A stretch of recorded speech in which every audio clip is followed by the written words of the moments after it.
So, I mean, that's been an issue for us the whole season so far, and that's where we got to get back into being consistent, getting in a rhythm, and making sure that we do the stuff that we can control, and yeah, play with maximum energy and effort, and give it 100%, 100% of the time. And that's what it comes down to for us. For both of you, what was the difference between giving up 80 on Saturday to Cal and only 41 tonight to Oregon? Energy for sure, because we came out flat against Cal, and we just weren't focused from the start, I would say. And I feel like tonight we came out a lot of energy, talking, and we knew what we had to do to win this game tonight. Yeah, I'll also say, taking collective pride and individual pride on defense. Guarding the ball and helping each other out in the gaps and on the boards. And I mean, it showed today. You all talked about the energy and that personal pride on the defensive end there. I mean, how much of the past 4 or 5 days in practice, how much of a focus was, like, how much was that from Coach Boyle and the assistants were really trying to drill into y'all? Yeah, it was definitely a main focus. We were focused on defense all week because we know that, like, if we defend, our offense will come and it'll be fine. But we practiced a lot on our defense this week, and just intensity and physicality on defense too, not getting soft on the ball, not being soft getting through screens and stuff like that. So that was important. Julian, for you, you had a career night with 16 points. You had 11 against, I think, Northern Colorado and Southern Utah. Did it feel like you were just kind of building up to this level of play?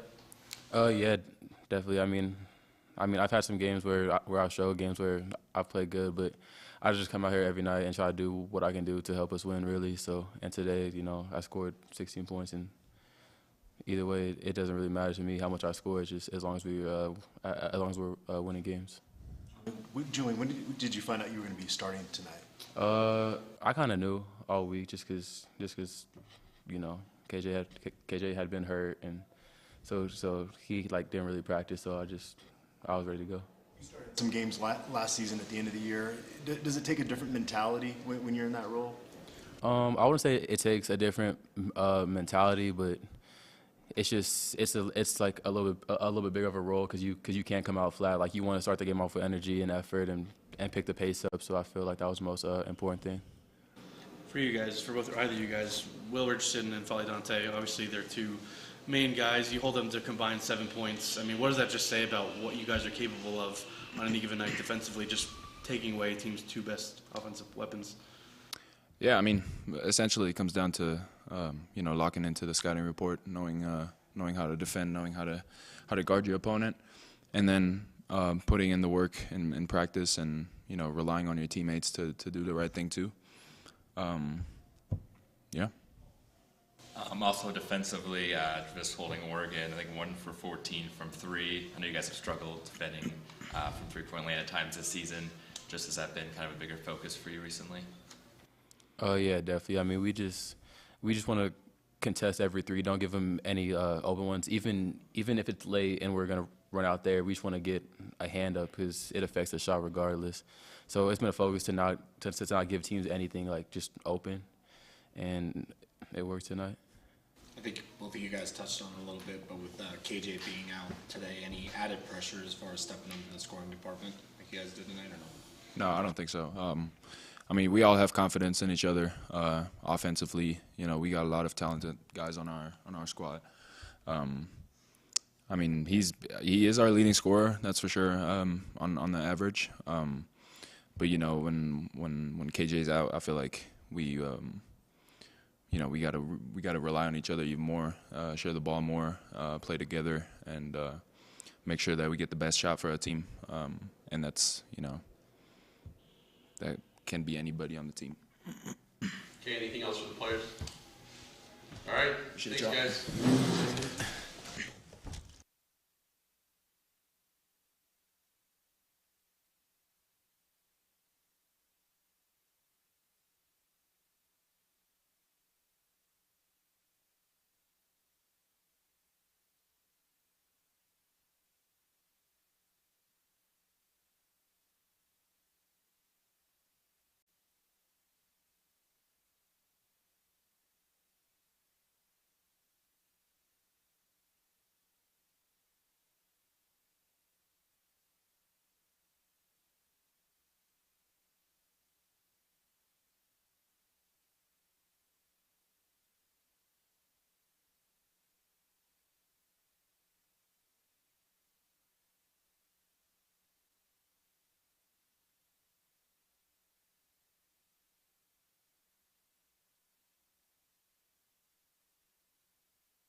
opening statement. We'll open up for questions.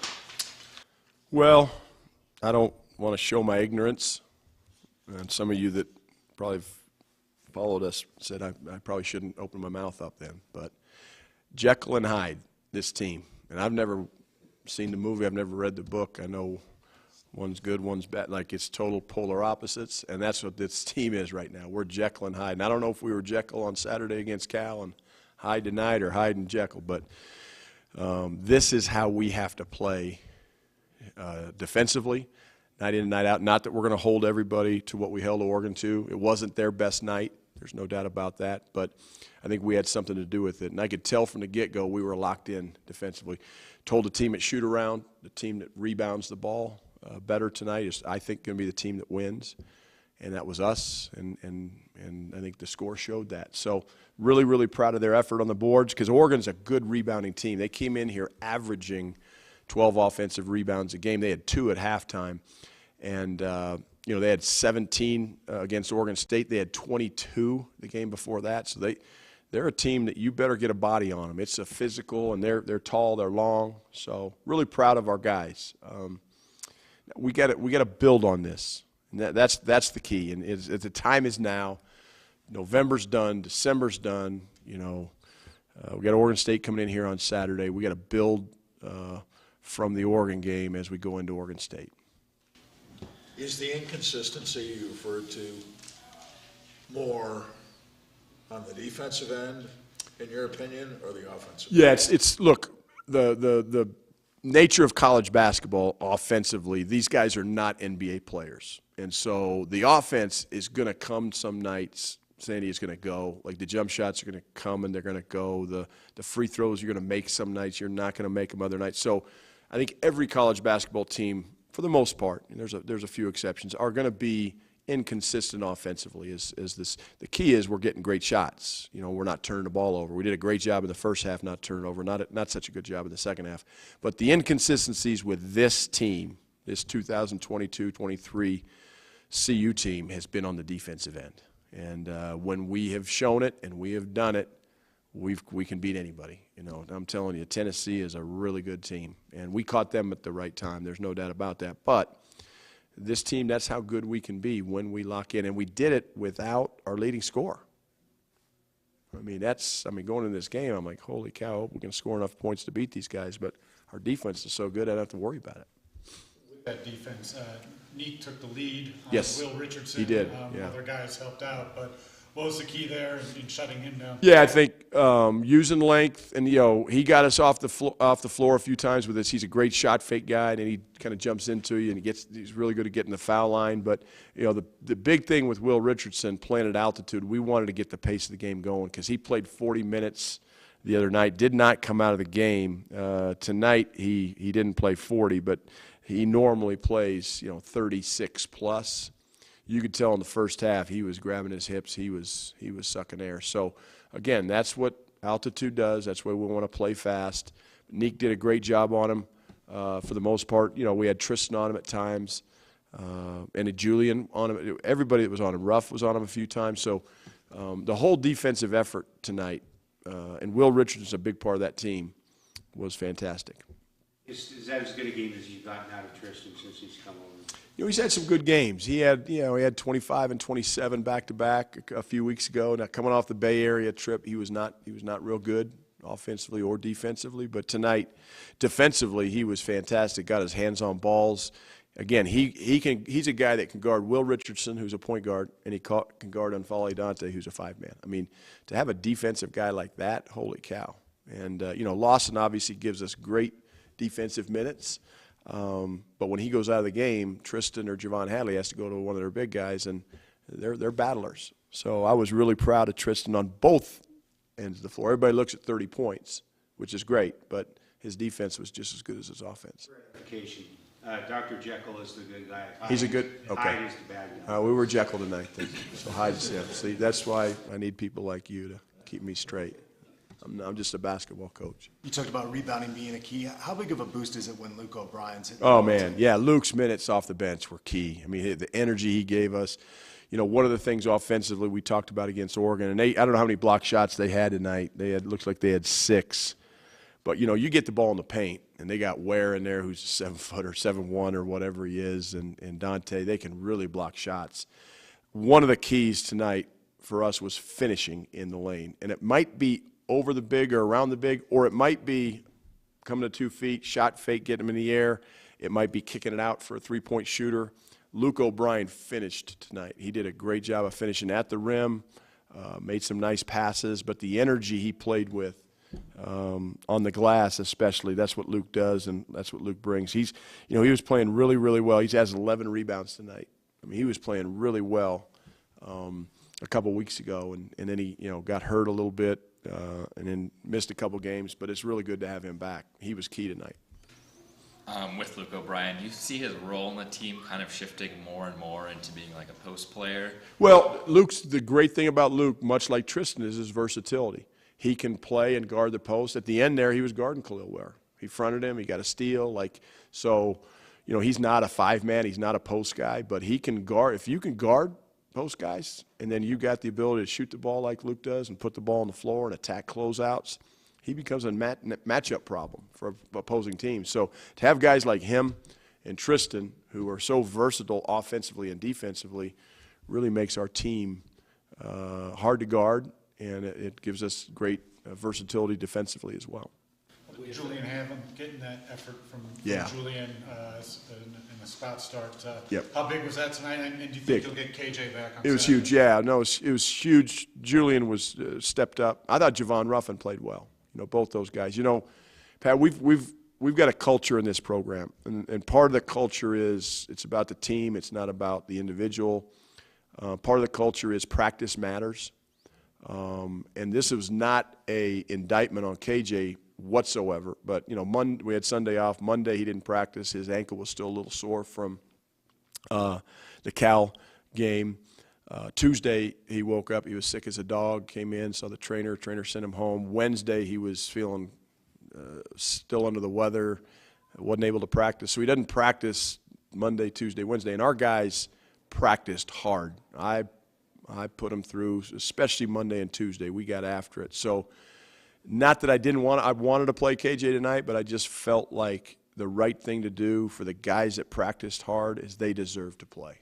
Not that KJ doesn't deserve to play, because KJ was, there's nothing, and I explained that to him, talked to him about that, and the thing I really appreciate about KJ is he handled it so well, and he was encouraging his teammates, he was energetic on the bench, and he will be back Saturday. He was feeling a lot better today, probably could have played tonight, but again, I just felt like those other guys really deserved it, because I'm telling you, Monday and Tuesday's practice it wasn't fun for them. With Julian, he obviously hit the 3 to start. Do you think that helped him settle in at all? I mean, he started last year at the end, but it seemed like that really kind of got him going. I think, anytime you make your first shot, it's always a good thing. Kind of gets your juices flowing, get your confidence going. Julian's a good shooter. We got some good shooting guards, so it was nice to see that first one go in for him and for us, quite frankly. So, because confidence is so important. And Julian's, he's a good player. And right now, he's playing obviously behind KJ. KJ's a hell of a player, but Julian's important to this team, because he can play. Obviously, he can give KJ a break when he needs a break, but he also can, come in and play with KJ, play off the ball a little bit because he can't shoot the ball. We had talked with Julian and Tristan a little bit earlier, talking about the defensive difference between the Cal game and today. They talked a lot about practice focusing on energy, focusing on intensity, focus. You had said that you guys got after it in practice the past several days. What does getting after it look like? It's making it competitive, and there's consequences for losing in a drill. There's consequences for winning. The consequence for winning is you go get some water and catch your breath. The other guys get on the line and run a little bit. So they need to understand, when you do what you're supposed to do, you get rewarded, and you don't, it's, there's a penalty that comes with it. And we started from the very beginning, playing the ball, jumping to the ball, seeing man and ball with vision, guarding the ball one-on-one. We had a lot of competition guarding the ball one-on-one, digging on the post, stunting off the digger, stunting off the guy in the corner, getting through screens, down screens, flare screens, ball screens, into one-on-one. So it was a lot of defensive stuff. Then we went 4-on-4, shell drill, help the helper. Then we went 4-on-4 live. Then we went 5-on-5. So everything was just kind of a gradual, let's start from the basics, and hour 45 minutes into practice, guess what? We're done with defense. Now we can work on a little offense. Because these guys like to work on offense. They don't like to work on defense. So they responded. And I think they showed tonight great discipline on the drive. We fouled a little bit too much, on the drives, but I was really pleased with our effort and intensity. And you want your team to respond when you get on them, and this team does. And every one of them, even a guy like KJ, I said, KJ, man, I'm not going to play tonight. Coach, I got you. They're so damn coachable. But it'll be good to get him back and have this kind of intensity and effort on the defensive end and rebound the ball like we did tonight. And it's not going to be like this every night. There's going to be teams that play better. This was not Oregon's best game. Let's not, take anything away from them, but we're going to get a better effort from them, I'm sure, when we're up in Eugene in a couple weeks. So. How impressed were you with the mentality of your team tonight? Especially, it seemed like it was a frustrating whistle at times, guys getting in foul trouble, and with a short bench, that can get even more challenging. How impressed with you, their ability to kind of stick with it in the second half there? Very much so. I thought we showed great maturity, and my coaching staff, everybody, I think it was 7 or 8 fouls to 1 in the first half. Like, I didn't mention one thing to the officials about that. I just, they're officiating the game, play after play after play, so it wasn't about that. It's about controlling what you can control, and our guys did a really, really good job of that. And I think sometimes when I bitch as a coach, then the players start to bitch, and that's what I really tried not to do that. I'm going to stand up for our guys when I think they missed a call, but it didn't mean I can't bitch and bitch and bitch. I think I got to coach my team, so I got to be reminded of that sometimes.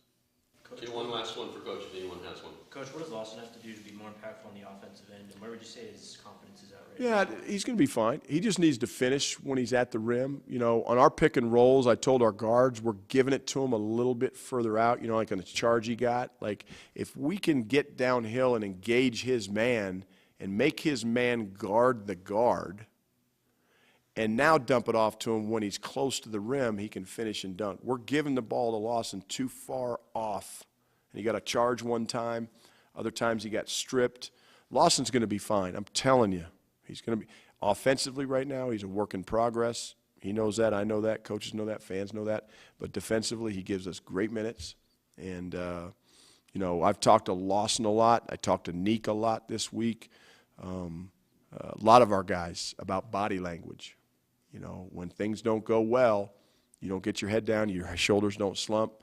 And Lawson did a great job of that tonight. He's going to be fine, okay? He just needs to get the ball in the right areas, and he's a good passer. He's a willing passer, and I thought he played well tonight. He just needs to finish a little bit better when he does get around the rim, and he will. I promise you he will. Okay. Thank you.